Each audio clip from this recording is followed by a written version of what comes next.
भूकंप का केंद्र कुमामोटो शहर के दक्षिण में स्थित ऊकी शहर के पास था और इसकी गहराई जमीन से करीब 10 किलोमीटर नीचे दर्ज की गई। भूकंप के झटके इतने तेज थे कि यासुशिरो उतो, माशिकी और मिसातो जैसे कस्बों में इमारतें बुरी तरह हिलने लगी। भूकंप के तुरंत बाद जापान मौसम विज्ञान एजेंसी ने अरियाके सागर और यात्सुशिरो सागर के तटीय इलाकों के लिए सुनामी की चेतावनी जारी कर दी।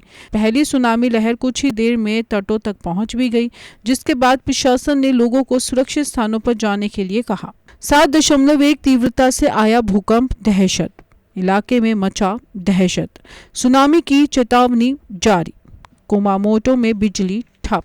भीषण जलजले के कारण कुमामोटो प्रांत के लगभग 45,600 घरों की बिजली आपूर्ति पूरी तरह से ठप हो गई है। सड़कें और बुनियादी ढांचा प्रभावित हुआ है, जबकि राहत और बचाव दल मौके पर पहुंचकर बिजली बहाली और नुकसान के आकलन में जुट गए हैं।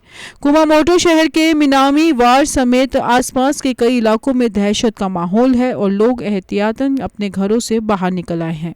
ये भयावह आपदा लोगों को साल 2016 में आए विनाशकारी कुमामोटो भूकंप की याद दिलाती है। उस समय आए 2 बड़े भूकंपों में 278 लोगों की मौत हो गई थी और ऐतिहासिक कुमामोटो किले समेत अरबों रुपए का बुनियादी ढांचा तबाह हो गया था। आज फिर उसी इलाके में आए 7.1 तीव्रता के इस झटके ने जापान सरकार और प्रशासन की चिंताएं बढ़ा दी हैं। जापान में कुदरत का यह प्रहार एक बार फिर तबाही का संदेश लेकर आया। 7.1 की तीव्रता और सुनामी की आहट ने पूरे क्यूशू क्षेत्र में दहशत फैला दी है।